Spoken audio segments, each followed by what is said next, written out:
This episode was proudly brought to you by Be Parent Surrogacy. Start your family building journey today. Head to beparentsurrogacy.com to learn more.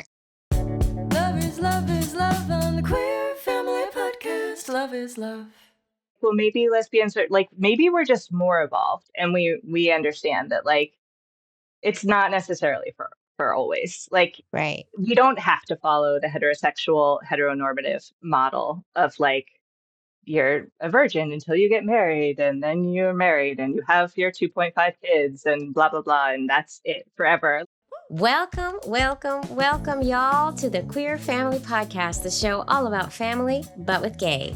I am your gay host, Jaimie, and this is the show that celebrates, highlights, uplifts, and normalizes LGBTQI families and all of our fabulous identities. And y'all, this is the 21st season. This is episode 1 of the 21st season. You heard that right. We have over 300 episodes of queer family goodness in this catalog that has been through so many ups and downs. It's 8 years in the making and more to come.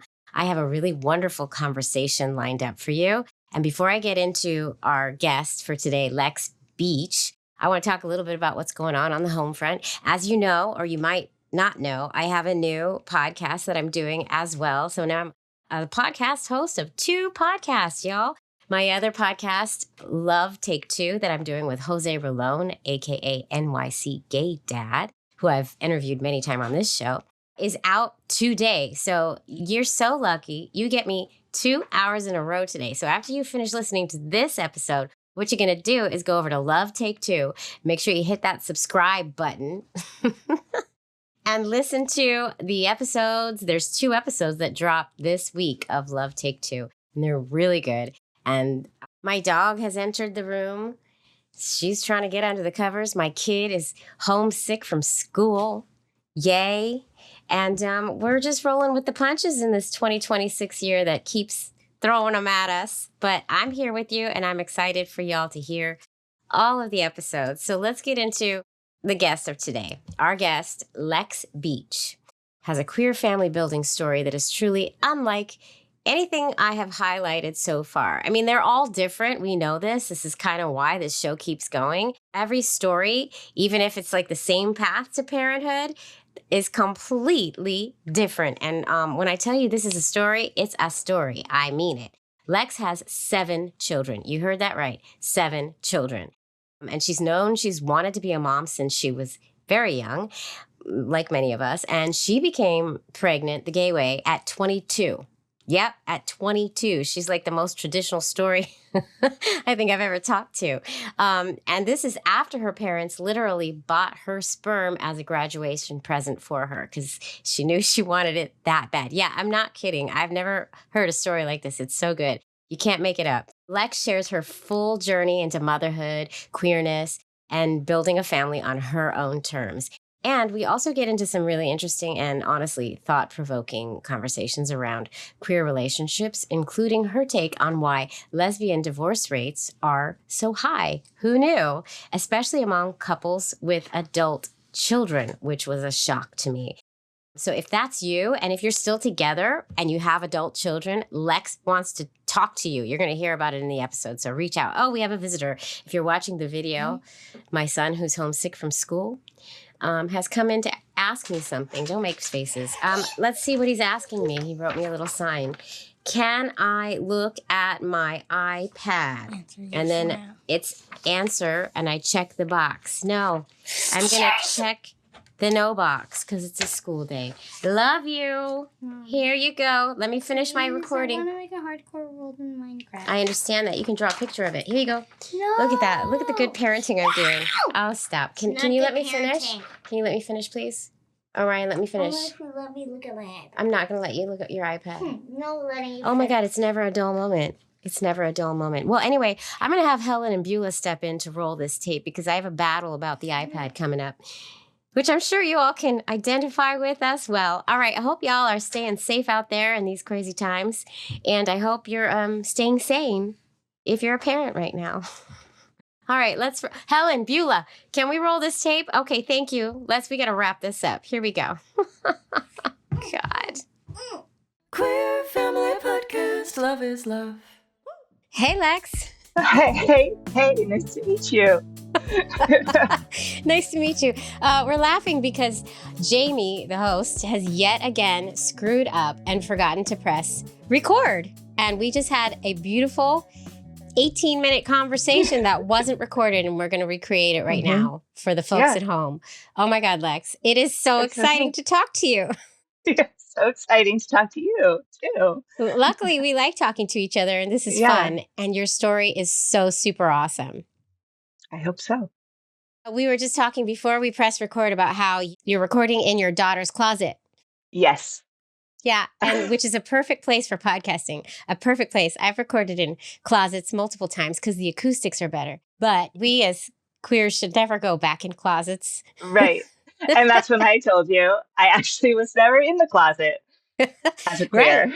Right. Yes, because I didn't participate in that part, because as soon as I figured out I was gay, I just was like, I'm gay. I had no inclination to keep it under wraps. Amazing. And so you came out, how old were you when you came out? I was 15. It was 1995. And I actually at the time felt like it had taken me a long time to figure it out. Like I felt like, how did I not figure this out sooner? Crazy, right? But so you're as soon as I did. So you're like gold star lesbian? I am. Yeah. Amazing. Yeah. I love that for you. That's awesome. So you're Gen X C. You're like me. You're like my generation. Yes. Coming out was different back then, but it sounds like it was pretty easy for you. Yeah, it was. The only hard part was the part about how much it mattered to me to have babies. And that had always been true. When I see pictures of myself as a kid, I look like a little tomboy with a baby doll. So that part, like, I knew I would still have babies, but I didn't. The loss of being able to make a baby with a partner, like mixing our genes, felt big. That felt like a big loss that I don't expect to ever really get over. That's a loss for all of us, to not be able to mix our genetics and put them together into our babies. It's something we have to get over before we start the baby making process. That's why we're the most intentional out there, because we have to think about how we're going to start doing it right away. We have to get into your elevator pitch, because we need to let the folks at home know who you are. They know a little bit now, and why you're here talking to the Queer Fam Squad, because you have a very interesting story, and I'm excited to dig into all of it. All right. Are you ready? Get set. Go. I'm Lex. I'm a 45-year-old lesbian, gay, dyke, and I have 7 children. I live in Western Massachusetts. My kids range in age from 8 to 23, and I've made them in all sorts of lesbian ways. And I can't wait to tell you guys about them, especially because the biggest ones now think their childhood is over and we made it through.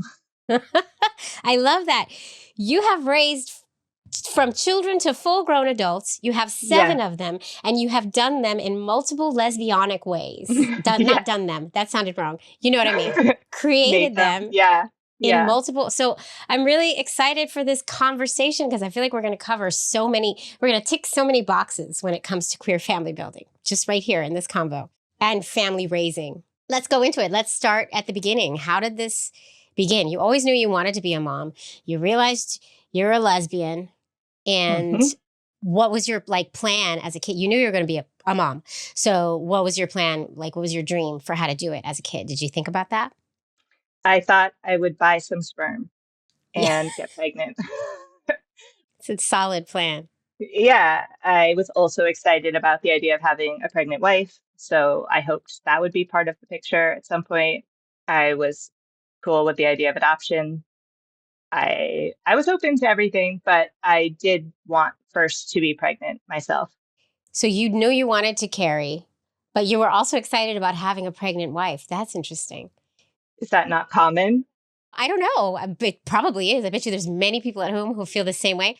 I never thought about having a pregnant wife. That being, I never no. I always wanted to be the pregnant one, and then come to find out at the last minute, my wife wanted to carry too. And I was like, Okay. what?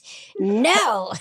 Uh-huh. So interesting. But it is a really unique and amazing experience, actually, watching your spouse go through pregnancy, right? My job is that I work with postpartum families. So I do also prenatal education and postpartum support for them. And I always say, like, I wouldn't be able to pick which one is easier or harder, like being the pregnant person or being married to the pregnant person. They both have joys and challenges. I know. It's a good lesson when you have a pregnant spouse. It's a good lesson in just letting it go. Okay, no problem. Because you don't get to yell at your pregnant spouse, or you don't get to say, I No. disagree. You just go with it. You just go with it. Yeah. Yeah. Yep. It's a good lesson in patience. And it's nice to be able to be on the other end of it too. So you know you get it back. Yeah. You know? All right. So how did it all work out? Like, how did you start building your family? And was there a relationship involved? Let's go down that path. Yeah. So I went to college with the explicit goal of finding a wife. I As don't you know, do. like I was out of the 1950s or something. I don't know. Yeah, people are like, "What do you want to study? What are you going to major in?" I was like, "I want to find a wife Yeah. I want to major in women and and get pregnant." It turned out like when I did arrive on college campus and people were like, "Hi, what's your name?" I was like, "I'm Lex." Like, "What are you here to do?" I was like, "I want to find a wife and have a baby." And that was like didn't go over super well. No, It's this like was what, this is like the early 2000s, right? 98, the fall of 98 is when I started college. We weren't doing that at that I think age. people just thought I was nuts. Yeah. It wasn't like a super hot proposal. This is the most traditional story I've heard. Like going down this, like, I'm going to have a baby as soon as I possibly can. It's like very Yep, 1940s. Yeah. It's it like, was. I wasn't shy about telling everyone this. So my grandfather, I went to Smith College, has kind of a reputation that there are dykes there, and that's why I chose it. Like literally, that's the only reason. And so my grandfather was telling a friend of his, like, "Oh, Lex is going to Smith," and the friend said, "Smith? Why, that's a lesbian camp." And my grandfather told me, he said, "Well, my granddaughter is a lesbian." So Go, yeah, grandfather. everyone was supportive. I met my first wife, my first semester in college. I was 18.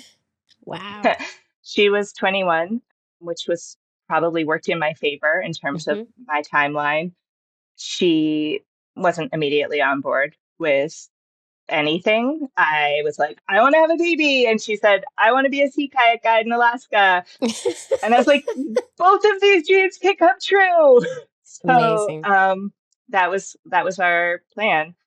Amazing. Rose-colored glasses, right? Yeah. We can do it all. And sometimes we can. And sometimes we can. And we sort of did. We sort of did, but it wasn't necessarily the queer family I had envisioned for myself. I feel like she was like kind of dragged along for the ride more than like an equal participant. But I got pregnant 2 weeks after I graduated from college, right after my 22nd birthday. What? So this is so opposite from the stories I usually hear. So were you like buying sperm while you were still in school? Yes, I was. So yes, so Wow. my parents actually bought the sperm Oh my as my college graduation gift because God. I was everyone was supportive because I had waited until I graduated from college. Whereas like I really think if I had been straight, I would have been a teen mom. Like it's all I wanted to do. And so luckily there were some roadblocks there with the access to sperm. But I knew about sperm banks and I was looking them up, and there was a big range at the time. Like you could buy a vial of sperm for $150 or $350. I think Oh those my prices God. have like What a tripled or quadrupled difference. at this Yeah, point. that's crazy. But when I told that to my mom, she was like, "Obviously, you want the more expensive sperm." Obviously. And obviously, I was like, "I don't think we can swing it," because part of preparing for having a baby was that we had $1,000 in savings, which I guess when you're 21, it feels like a lot of money. Right. It's still, once again, like 1940s, 1950s. Exactly. We have our nest egg. It's 1,000 Yeah. smackaroos. Yeah. Yeah. So my mom was like, well, Dad and I will buy you the sperm for your college graduation.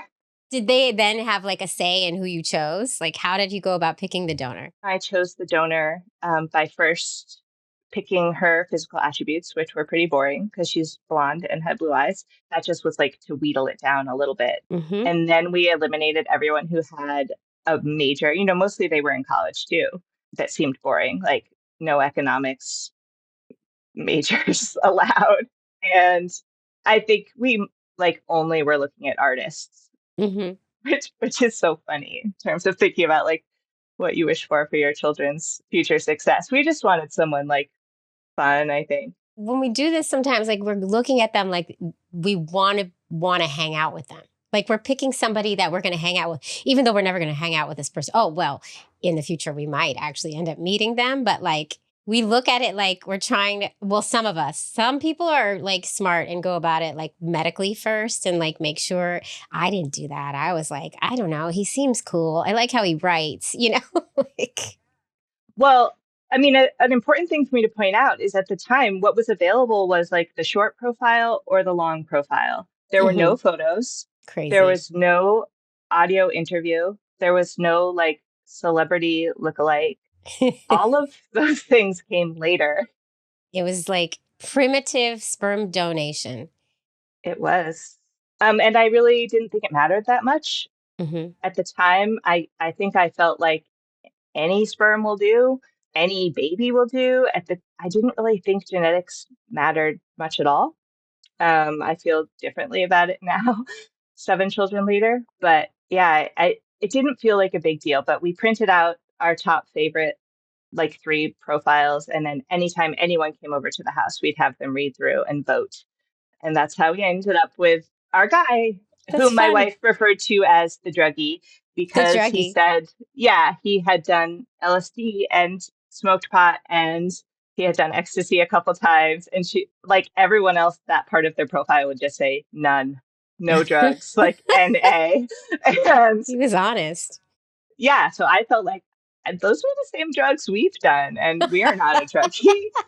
So I didn't think it was a big deal, although I will say that like in later years when I found a million other families who had used our donor, which is part of our story, I did. At first I was like, whoa, other people chose the druggie. Like I sort of was surprised that it hadn't turned other people off, but interesting. I guess other people agreed that it was not that big a deal that he had done. The other people had done the same drugs too. Yeah. Let's be real. That's so funny. The druggie was our guy. You liked him because he was honest. Mm-hmm. And what turned your spouse around? Because at first we were going but with the druggie. Who she wanted was the guy whose favorite animal was a lion.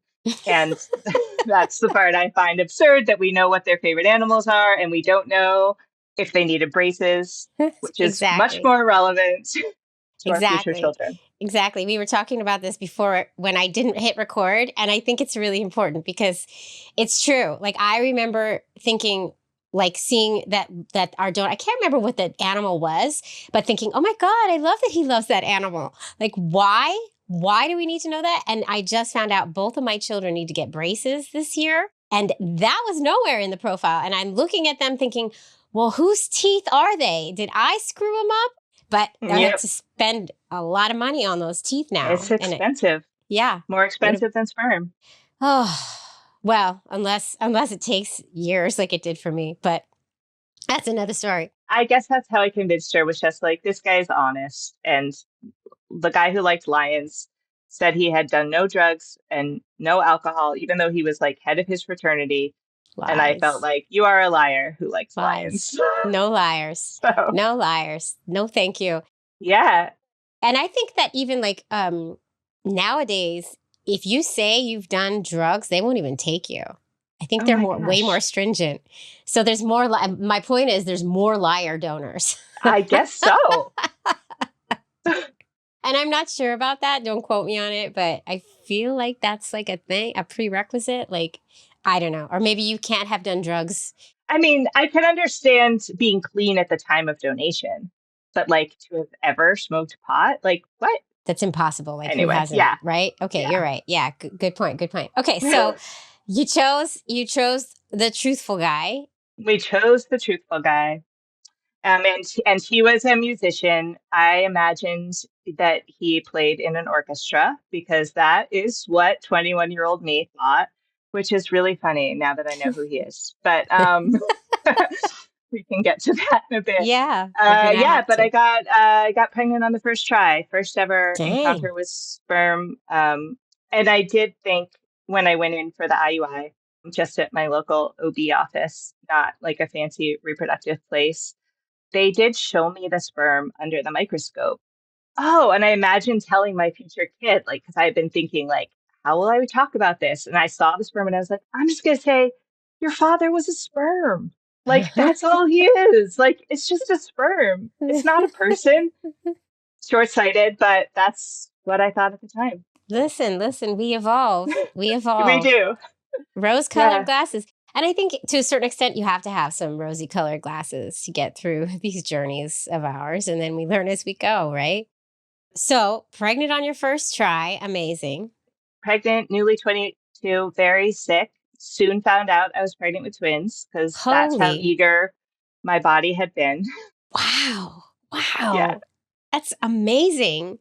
And it was funny because my first wife was a twin herself. Oh, And so like so many people, when they would find out it was twins, they'd be like, of course. but like also maybe it's just one of those universe synchronicities. Like, here it is, meant to be. We found out they were both boys, which was our big fear. Right. So, but then, whatever, you get excited about, you want the babies you're going to have. And you get used to it, as scary as it is. You do. So babies are born. You all are living a good life. Is the sea kayaking thing happening in Alaska? Yeah. So she would just go for the summers. So that Okay. included, like, I got pregnant in June. So she was gone, like, my whole first trimester, which at the time was, like, hard. And also I felt like maybe marriage saving because I was, like, so sick and miserable and, like, it would not have been good. For the first few summers, I went and lived with my mom when I had. So the next summer, the twins were, like, 5 months old at the beginning. And then the summer after that, they were 1.5. I did feel like a little like a teen mom in a bad way, like squished between my kids' car seats in the back seat of my parents' car, and Oh, was like, this is not my vision of my right, queer family. But right. But you were also pretty young, like, I was, 22, 23. That's young. yeah. You don't think it's young when you're in it, but it's young. When you look back, that's so young. At the time, I didn't feel young at all. I felt like, I don't know, that I feel totally ready. And now I'm like, I had no idea. Yeah, but you're on your path. So you have your twins, you're making it work, you're living your teen mom life. Hmm. Yeah. So pretty soon after they were born, I had felt clear that I wanted to do it again. At the time, still was like, I never want to do that. And now that I've watched you go through it, I even more don't want to do it. Uh-huh. She wasn't really sure she wanted to have more kids at all. Like the whole like twin babies thing was kind of a lot for her. A lot, yeah. I was sort of in my element, so I didn't feel that way. But my mom again was like, "Well, these babies are the most perfect babies, and so you better buy more of that sperm, Yeah, before they run out." Whereas I had before that not really imagined using the same donor again because I was still in this mindset of like it doesn't really matter, like right. that's not what this is about.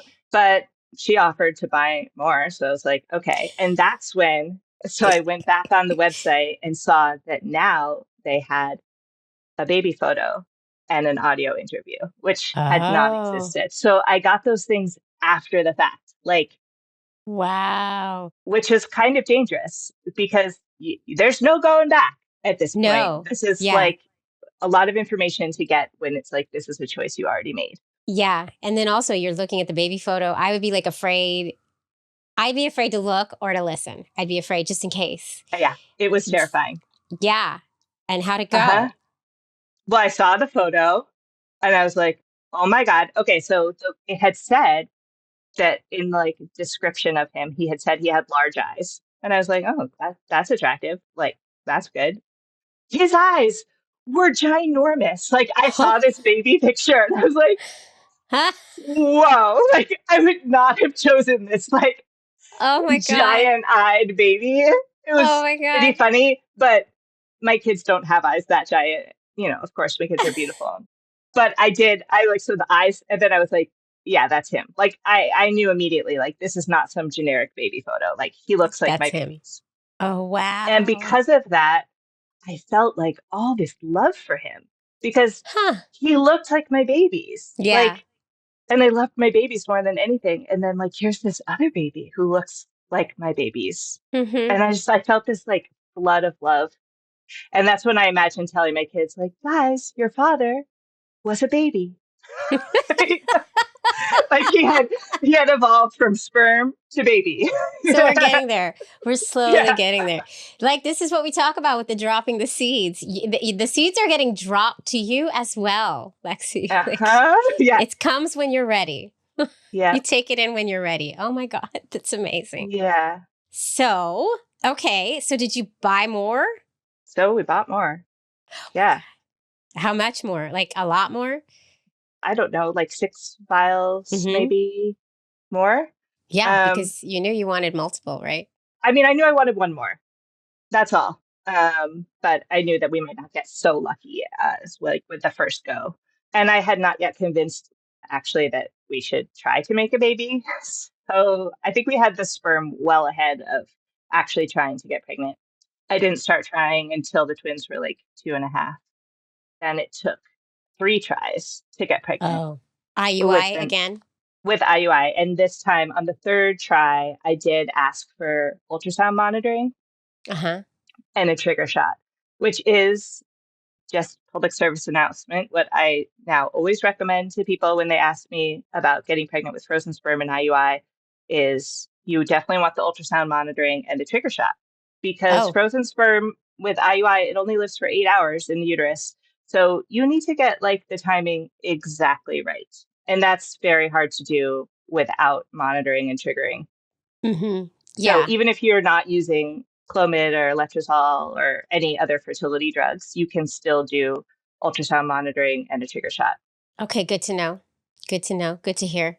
which is what we ended up doing for our 4th baby.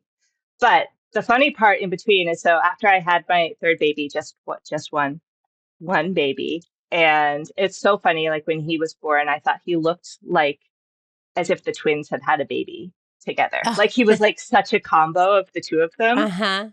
It was Yeah. really cool. And That's like they all cool. look really different. You know, some people make kids who are full siblings who look like kind of like copy paste.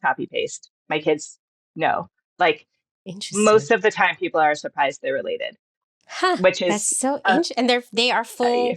They are yeah. fully genetically related. It's Yeah. interesting. Yeah. Yeah. And like probably the twins are like the least alike looking. To each other. Yeah. Like Huh. a fun thing we would do in public when we had 7 children or 6 children before my 7th was born. It's like, you know, people ask you questions Mm-hmm. like, oh my gosh, these are all yours. Like, wow, are any of them twins? And we'd say, yes, there is a set of twins. Can you guess who they are? And like, no one could ever No one guess. could. Oh, that's so cool. Yeah. That's interesting. We'll be right back. Queer Family Podcast. All right, y'all. If Lex's story reminds us of anything, it's that there is no single right way to become a parent. There is only your way. And Lex's story demonstrates many ways that we LGBTQ folks create our families. But I want to take a second to highlight one that we don't mention, surrogacy, and namely the sponsor of this here show, Be Parent Surrogacy. They are a surrogacy agency built specifically for LGBTQIA plus folks and intended parents who want a more human, more supportive way to grow their families. Be Parent offers full service, high touch support from matching with surrogates and egg donors to legal guidance, emotional support, and walking alongside you every step of the way. They work with single parents, they work with couples, they work with folks at all different stages of figuring out if and how parenthood fits into their lives. So whether you're actively planning or you're just starting to ask questions or somewhere in that messy middle, which many of us know very well, Be Parent meets you exactly where you are. You can learn more at beparentsurrogacy.com. Oh, and when you reach out, let them know you heard about them through the Queer Family Podcast, and you'll get $2,000 off any service you book. All right, let's get back to the story. Go check them out. Love is love. And I wonder if you saw your twins in the baby. Partly, I wonder if there's something to do with the fact that you never saw the donor except for that one baby picture. So it's kind of hard to see somebody, like, it's kind of hard to see that person in them, but you can see the people that you see every day in the child, right? And our brains see what they want to see, I feel like sometimes. Right. And I would say also, now that I know who the donor is as a grown-up man and what he looks like, one of my kids looks like him a lot, but the other ones really don't. Like, they really look like me. But, they grew up with you, right? So they also probably took on a lot of your mannerisms and a lot of your facial expressions and also a lot of your partner's stuff, right? My kids look like both of us, which is strange, but they do. Yeah, definitely things they say. Although, so then we sold off our sperm to another donor sibling family after I had my third baby. Because you were because I hated being pregnant. I hated it so much, and it was stressful. And I had planned a home birth both times and had 2 C-sections. So yeah, I was just like, this is over. This part is over. I would love more babies, but this is not how they're coming. I thought we would adopt probably. So sold the sperm. And then out of the blue, 18 months later, my wife was like, I think maybe I do want to get pregnant. And I was like, drop everything. Like, let's put some sperm in you right now before you change your mind. Lay down. I have some in the fridge. Yeah. But so we were all out of sperm, and I thought that didn't really bother me. I was like, we'll just pick a different donor who really cares. But then I was like, well, we sold our sperm to a donor sibling family. Maybe there's another donor sibling family that has sperm now to sell to us. And so we found one family that had exactly 1 vial of sperm, and they had had 2 kids already, and they just shipped it to us. So we had just the one shot at it. Oh my God. And my wife was like really opposed to doing any fertility drugs because we already had the one set of twins, but we did do the ultrasound monitoring and the trigger shot, and that was my son, Leo. Yeah. Holy shit. The luck. I know. The luck. I know.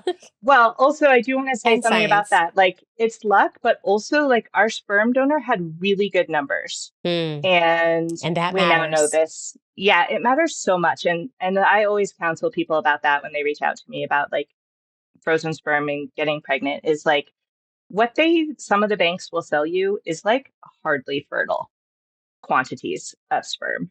Interesting.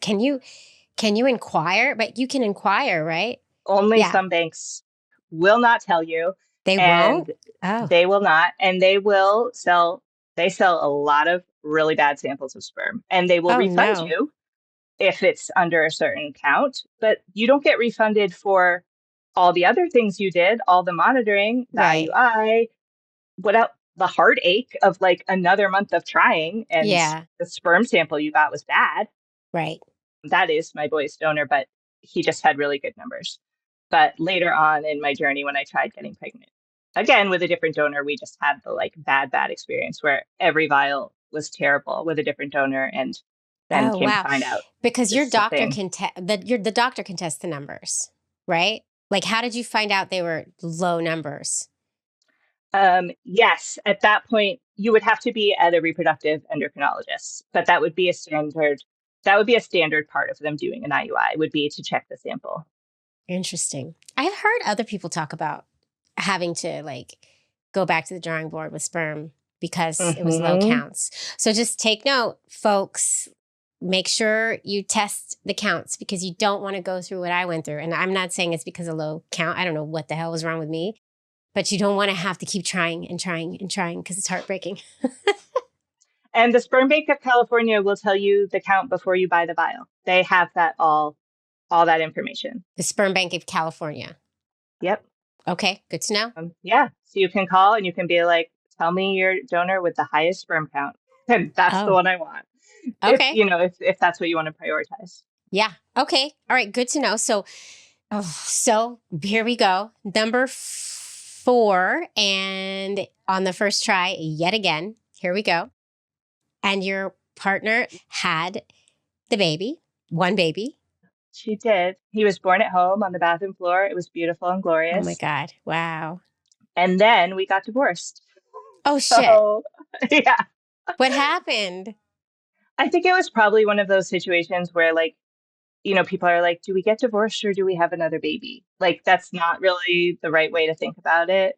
But like, we already were in kind of a bad place. I mean, think about the whole premise. I'm going to be home with the babies and she's going to be a sea kayak guide in In Alaska. Alaska. Like, yeah, like we had a lot of love for each other, but we weren't really like partners Yeah. in all the ways. And aligned in kind Yeah. of the mission, I Hmm. suppose. Yeah. Okay. So baby's born, you end up getting divorced. And then how does that look? How does it work out? Did you co-parent? We did. Yeah. Yeah, and the cool thing is that because Leo's my fourth son, they were all boys. My third son, his name is Zeb. He was only 2. I was still nursing him. And so then I just started nursing Leo too when he was Oh, born. wow. Oh, So I that's was nice. nursing both of them, which was going to be like this really cool, like 2 moms, 4 boobs, 1 happy baby situation. And instead, it turned out to be just convenient because we split up, but he could still nurse at both houses. With either mom. That's a cool experience. I'm sure he doesn't even remember that. No, he obviously doesn't. He was a baby. Yeah. I mean, he Yeah. was like probably 1 when we stopped living together, just Yeah. like almost 1. All right. So divorce, you got 4 kids, you are co-parenting, and you're co-parenting well, I'm assuming, because I wouldn't assume that, but that is not something we need to get into, but we we don't made it have to. through. Yeah. It's hard. It's really hard. Divorce is Hmm. really hard. And yeah, then I immediately got into another relationship with my second wife. Oh, whoa. Yeah. Like a little rebound thing. Well, there was more of an overlap. It was less ethically great than a rebound sounds. Gotcha. Yeah, we fell in love, and she had 2 kids already, whom she had had with a man. She did not realize before then that she was gay. Oh. And so they were 2 and 4 at the time. And we blended our families together and decided like we're going to raise our kids as if they're siblings as opposed to step siblings. Mm-hmm. We had them 6 days a week, so they lived very much with us and we did it. As a full family. So her kids were with you 6 days a week, and your kids. They were with me 6 days a week. They were with us Oh, 6 days a week too. Yeah, all right. So one big Brady Bunch. exactly. But we would always say it was like a queer Brady Bunch, but without Alice, the housekeeper. We all need Alice. She did not show up. Dang. I'm sorry for your loss. Thank That's you. like me having Helen. I don't really have a Helen. We all need an Alice in our lives, right? Yeah. Okay, I see the picture. I see it. It's Yeah. one big So happy. six kids, ages 1 to 7, and we carried on with the good life. Yeah, and then there are 2 more. Just one more. So that was One 6. more. Oh, that was 6. Yeah. Okay. My math is wrong. Okay. And so how does that happen? So we knew that we wanted to have another baby together eventually, as soon as it was reasonable, which took about 6 years probably to feel like reasonable. Like we lived in like a really small house with 1 bathroom, and yeah, financially we wanted to be a little bit more in our 30s than we had been getting pregnant. She had also had her babies really young. You had 4 kids before 30? Is that Yeah. how it worked out? Yeah. Yep. Wow. And then you added 2 more to the 2 more. mix. Yeah. So by the time you're in your early 30s, you have 6 kids. Got together at 29, 30 and had 6 children. Wow. I mean, that's the beauty of starting early, though. You can choose. You can choose to wait 6 years and then do it again. You can, and you did. Yeah. And so for our baby together, it felt really important to use a known donor because she had had this experience of like making babies with a man Uh-huh. and the kids knowing him. And she just thought the sperm bank thing was weird.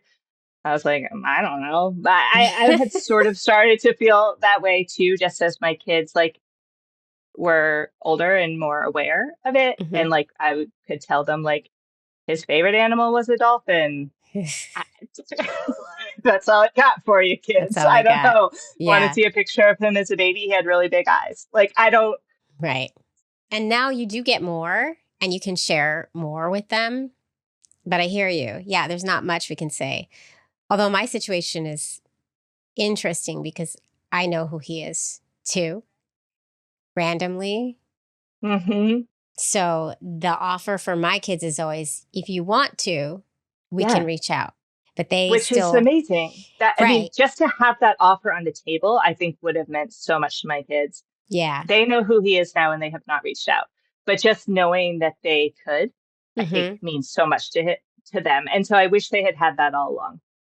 Yeah. I hear you. I hear you. And then there's other people who could care less. And Right. You just don't know. right, you really don't know. And when I went into this using donor sperm, I was kind of like you, like it wasn't going to matter. They weren't going to care. Hmm. He's just a donor, like nobody. And I have Hmm. learned since then, no, there's so much more to it. And you do have to put a lot of thought into it. And also, I know myself well enough to know that having a known donor was not the right choice for us as well. Right. So, like, I know that the anonymous donor path is the correct path for us with the misgivings I have and with the learnings I've made in this whole donor conception world.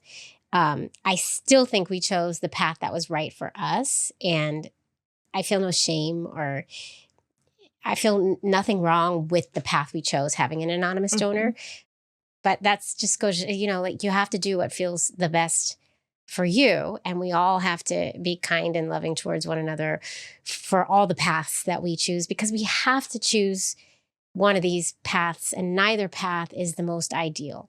Right. Nope. And it's not fair. And to your point with the loss that you felt when you realized you were gay and you knew you wanted to be a mom, that's the stuff. That's queer family building. And there's hard parts to it. There's a lot of hard parts to it. And also it's beautiful. And we're raising pretty badass kids who are empathetic and understand lots of stuff that others don't. Yeah, and I would say, okay, so there were really beautiful parts about my known sperm donor journey.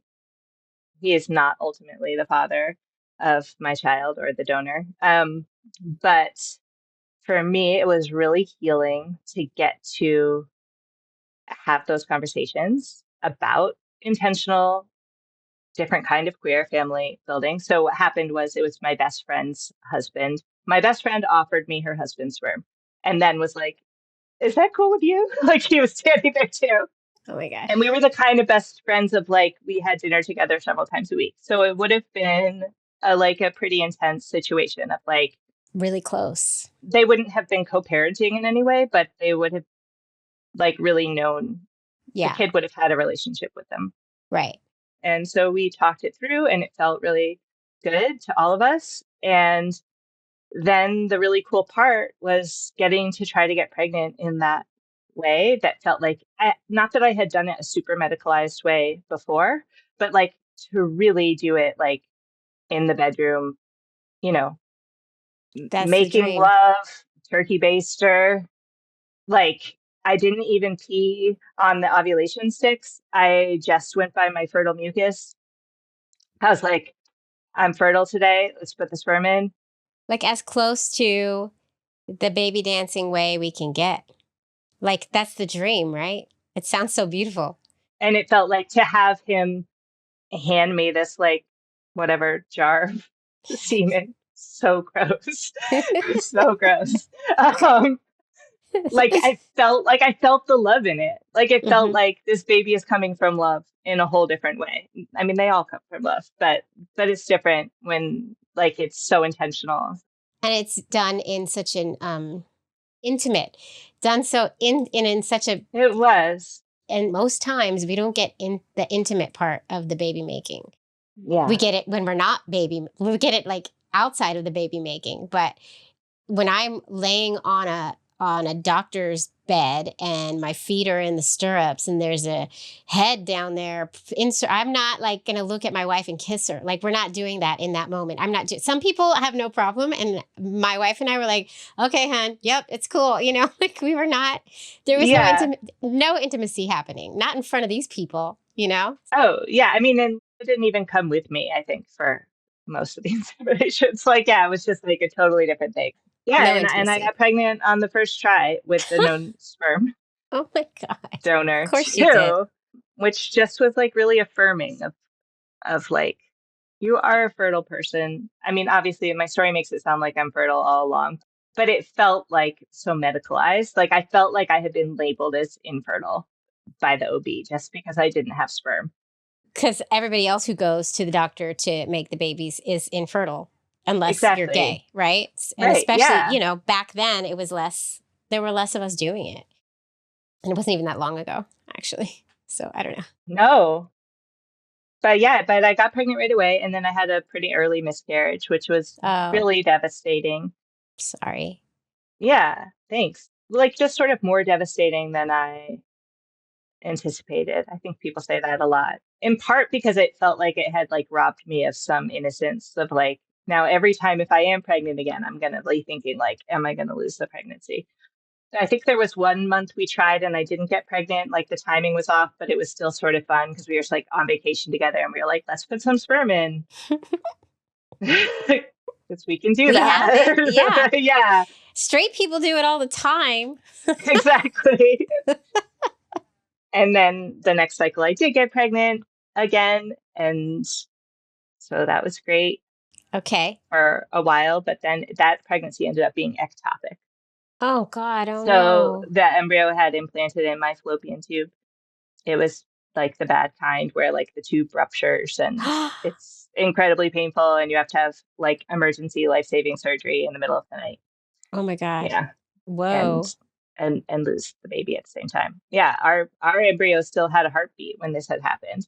And I was like, can't you just like move it Move it to the over. right place? And they were like, no. Oh, Yeah. oh, sorry. So that That's was tough. really rough.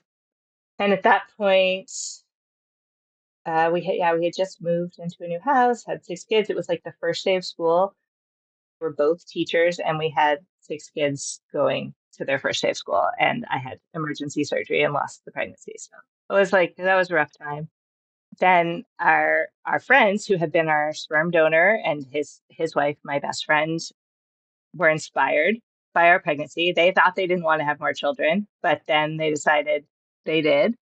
And so actually when I was in the ER, my best friend was there too. And like we're finding out that I'm losing the pregnancy. And she was like, I just found out I'm pregnant.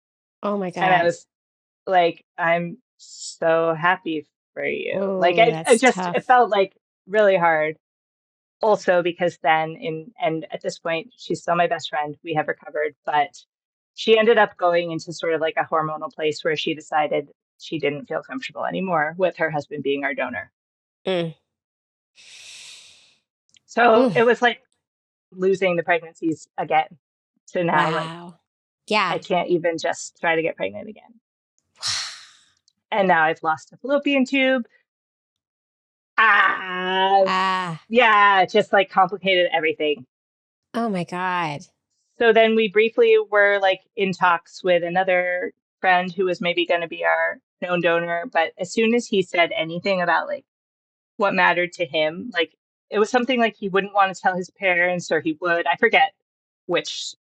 I was just like, I don't want anyone else in on this with us. Like, Right. I've had enough of that. I'm feeling kind of traumatized.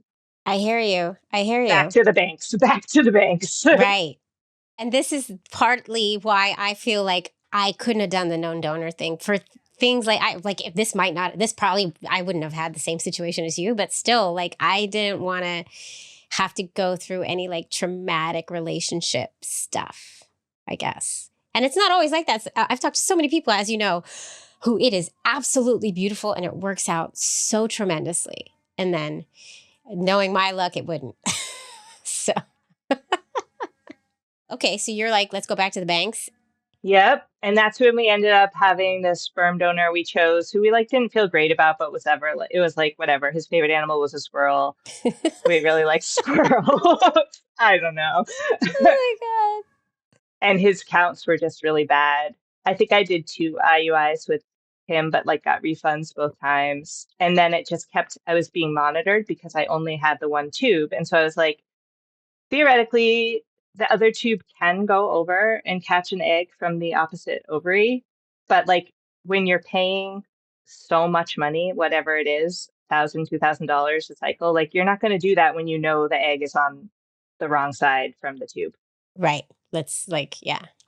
Every single month, the egg was on the wrong side from the tube. And I was like losing my mind. And finally, our doctor was like, well, you could do IVF for free. And I was like, I did not know that. Yeah. In Massachusetts, IVF is covered by health insurance. Like across the board? Just always?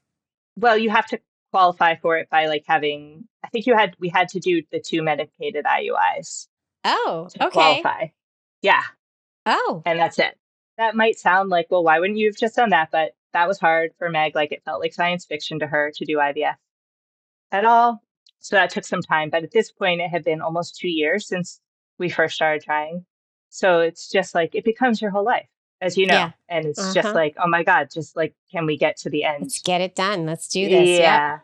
Mm-hmm. And then the other part that was annoying was like, I was like, well, if we're going to do IVF anyway, I would like to use your egg and do reciprocal IVF. Mm-hmm. But that would not be covered by insurance. And it's just like so dumb because so dumb. The medications are the same. Like the cost is exactly the same. But this is what lesbians do. So you can't do that. No. No. Yeah. Huh. So it's like, well, yeah, sure. You could pay $15,000 to do reciprocal IVF, or you could do for free, use Lex's eggs. Yeah. Obviously free. So we did the free way. And I actually found IVF, like after everything that had happened, to be such a relief. Like, really? I didn't have to think about the timing. I felt like it was, I mean, granted, I had success. Like I had the right number of eggs and they didn't die. And we ended up with like way too many embryos. And oh, wow. So I'm able to say that it was easy, but it was, I thought it was a lot easier than like that time when I was like trying to get pregnant and it took several tries to get pregnant with Zeb with the frozen sperm and IUI.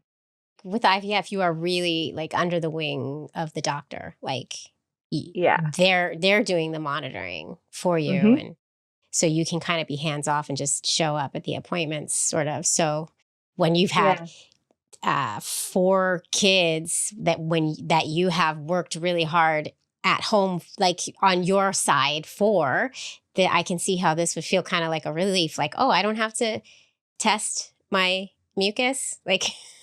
I don't have to be like, do we do it tonight? Do we do it tomorrow? When do we do the trigger? Like all that, like they're on it. Yeah. Yeah. And then it worked. Oh my God. So, okay. 7 babies. 7 babies. I mean, five babies and 2 kids who weren't quite a baby, but they were little enough that they don't remember a time before I was their mom. It's amazing. So what's life like now? Actually split up a year ago. Oh. Which was really, really hard. That sort of is this other issue for me in the queer world is what I see as being kind of like an epidemic of divorce amongst, especially I would say lesbians having kids together. I have a lot of lesbian friends who've had kids together living where I live, and they've all gotten divorced. Right. That's crazy. That's scary to think about. It is. And like on the one hand, I'm like, well, maybe lesbians are like, maybe we're just more evolved and we understand that like, it's not necessarily for always. Like, Right. we don't have to follow the heteronormative model of like, you're a virgin until you get married, and then you're married and you have your 2.5 kids and blah, blah, blah. And that's it forever. Like, I can do a positive spin on it of why this is, but I think it shouldn't be as close to 100% divorce rate as I see. And I think Interesting.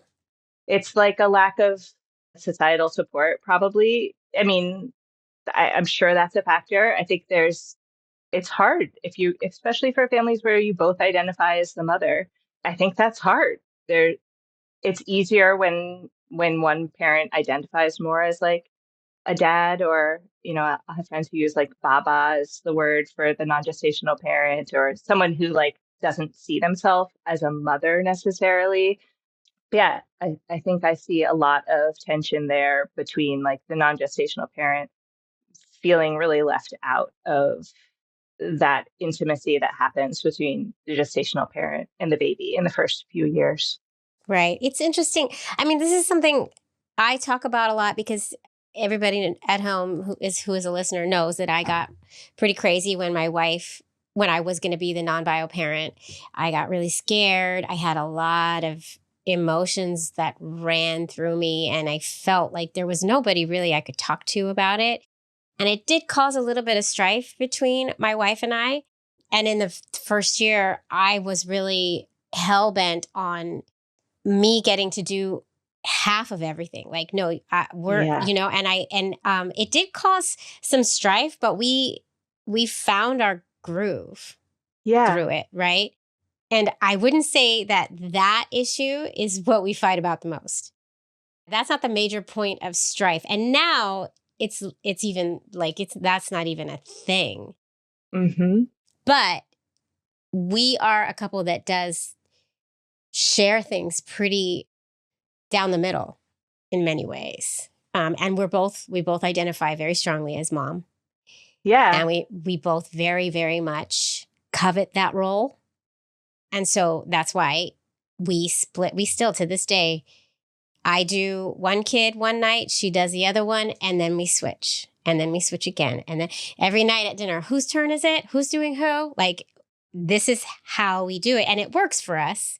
I don't know what it's going to be like when they're grown and gone, but I hope, like, I don't know, like, so that you get me thinking, but this is one of the things that comes with queer families and the obstacles we face and the things we have to work through and figure out on our own because there are no guidelines. There's no model for this. Yeah. And we all do it so differently. And we don't have like the societal pressure to stay together Right. in the same way that I think straight couples do, or Mm-hmm. or non-gays or whatever, non-queers. Non-queers. I remember when my son Luke was like 7, he was like, "Mom, I think I figured it out. Is it like half of the people are gay and half of the people are whatever you call it when they're not gay?" Like, that's how he described it. I was like, it's not exactly half and half, but I see where you're coming from. I like that take. We'll take it. Yeah. It's interesting that most of the gay moms that have gotten since their kids are older, I'm assuming, or Yeah. So like I would say by the time their kids are teenagers, like what I don't know is anyone who's still together with kids who are 20 or older. wow. And all my gay mom friends, nobody's divorced yet, actually. Nobody's gotten divorced. Does anyone have kids over 20? Because if they do, I want to come study them and take pictures for my project. Yeah, I'm trying to think through my Rolodex of people. Well, maybe if someone's listening on the podcast, they can reach out, because I really want to do this project. I want to celebrate lesbian families who have done it and not gotten divorced. Not that that's the only positive way. I think my family is beautiful. I don't wish that I weren't divorced at this point. I believe it's the right call, but it's certainly not what I thought was going to happen going into it. Like our gay mom friends, their kids are just like the oldest ones are just graduating high school now. So we're not to 20 yet. But almost. Right. Almost. We're getting there. So I'll let you know. I hope not. It doesn't Yeah, seem I like it's headed know. that way, but I know. I don't want to freak everyone out. listen, there is something to what you're saying. There's something to us trying to figure out the division of labor between us when there's no model for it, and we get to make the rules. And there is that struggle between who's going to be more of the caretaker when both of Mhm. you really want to be. And I feel like my wife and I have found a good balance with that. Our kids will choose both of us equally, which was my goal the whole time because I grew up in a house. I just chose my mom no matter what. Like I only, like it Yeah, was me all too. mom. It was Absolutely. all Yeah. mom. And I didn't want that. Mhm. So I worked really hard to create a structure where both parents are equally seen by the kids. And I feel like, we have to wait till my kids grow up and can actually tell us the Yeah. truth. But it seems to me like it's like, oh, mommy's taking me? Great. Mama's taking me? Great. Like it's not a thing. Like, oh, you're putting me to bed tonight? Cool. Let's go. Right? Like it doesn't seem, Yeah. I feel like we've done it, but I don't know. That's the thing. We don't know. It's an experiment. Right. And I feel like we had done those things Right. too. Oh, It was more the interpersonal relationship between me and my wife. And, that you could get into like all the ways it might be hard for lesbians to stay together. And then you're adding children, which, right. the straight couples are splitting up 50% of the time with children too. So, I mean, that's a thing. Like just raising children separates yeah, you, right? That's a thing that exactly. happens and Right. inevitably. And then they talk about the death that happens when your children leave, the empty nest syndrome. Mm-hmm. And then Mm-hmm. couples have to find each other again and they realize they've lost all the things together. And then, of course, amongst lesbians, there is lesbian bed death. We have to be honest Yeah. about it, right? Because we will never force our spouse to do it because we know what it feels like to be forced and we don't do that, you know? Yep. Like, Yeah. And just like all the hormones I've always said like the worst part of being a lesbian is like being married to someone who also gets her period. And yeah, like you have to have like PMS twice and uh-huh, everything twice. And then now it's like perimenopause twice. exactly. Ah, Yeah, right, it's a lot. exactly. You get 2 menopauses in the house. So we're dealing with all of that and we understand what it's like when you don't want to do it, right? Mm-hmm. So then lesbian bed death happens sometimes, unfortunately. And I don't know what the answer is. And all I can do is hope that we're connecting enough and we're doing enough to keep this spark alive for when the kids go. But who knows, right? Who knows? Yeah. Like You're how do you scaring me. I'm sorry. I don't want to scare you. I wonder if there's a more positive spin, but I do feel like I see all these young queers coming to my office for help and they're about to have a baby. And I'm like, all right, guys, let's talk about what's really on the line here. And like, how do we protect Hmm. you two, and not just how do you get your house ready for a baby or whatever they're wanting to talk about. Right. Don't forget about you. Mm-hmm. Don't forget I about your think I think relationship. it's important for any couple having a child together, but I think especially important for the queers. I will say this, and I know we have to wrap up, but I've talked to a lot of gay dads, and I'm always a little bit put off when they say Mm-hmm. this because I think there is something to that mom thing and the devotion to the children mom thing Yeah. that happens. And I'm not Yeah. saying that dads don't have that and don't have Right. that Yeah. motherly instinct too. But there's been so many gay couples I talk to who say to me, no, we put the relationship first, always. So many have, and I'm always like, And they have the lowest divorce rate. Gay men have the lowest divorce rate. so many gay dads have said that to me. And I've always in the back of my mind thought, ooh, oof, no, I put my kids first. Yeah. Yeah. Right? Thinking, no, I'm doing it right because my kids are my life. And then Mm-hmm. maybe that's the secret. But maybe finding the happy medium of that. And I hate to do the Right. whole gender thing and I know. I know. I like know. stereotype this thing. But I have noticed multiple gay dads have said that to me. They put the relationship first. They make Mm-hmm. sure they have time for them and their sexy time and their marriage time. They make sure it Yeah. happens. And Yeah. us women, we let that fall by the wayside a lot. I don't know why. Yeah. Maybe it's all the reasons we've just listed out, and parenting is fucking hard. It is. And beautiful and glorious. All of it together. Oh my God, such a great conversation. And you got me thinking. And yeah, maybe all of us need to this is going to be my 2026 goal. I'm going to do a better job at tending to the relationship. I try to all the time, but maybe I could try a little harder. How about that? Okay, that's my motivation. Excellent. Excellent. Everybody go give your spouse a kiss tonight. Absolutely. And also, what I wanted to, my oldest kids, the twins, are filmmakers.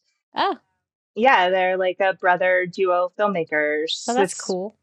very cool. They made a documentary about our family that has won a lot of awards. So I was going to Ooh, send you the link in case anyone wants to check it out. And yeah. Oh, yeah. I'll put it in the show notes so people can check it out and watch it. Oh, yay. Okay. Everybody go watch that Queer Family. yeah, Nothing better. Nothing better. Oh my God, this has been so great, Lex. So great. And I apologize for the snafu in the beginning. it's okay. It's okay. Yeah. You It all think I works just started out. doing this. Okay. Oh my God. Thank you for coming and chatting. My pleasure. Queer Family Podcast. A huge thank you to our sponsors of this here episode, Be Parent Surrogacy. Learn more about them. Find the links to their websites in the show notes. Make those babies, y'all, and then come tell me about them. Love is love.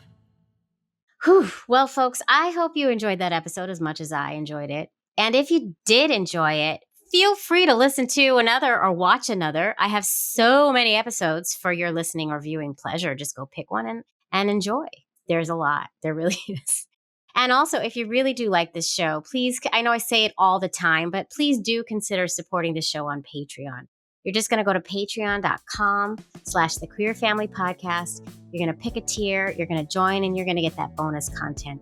And you're also going to get my love and adoration for the rest of my life. I love you all. Thanks for tuning in. Keep on tuning in, and I'll see you next time. Mwah.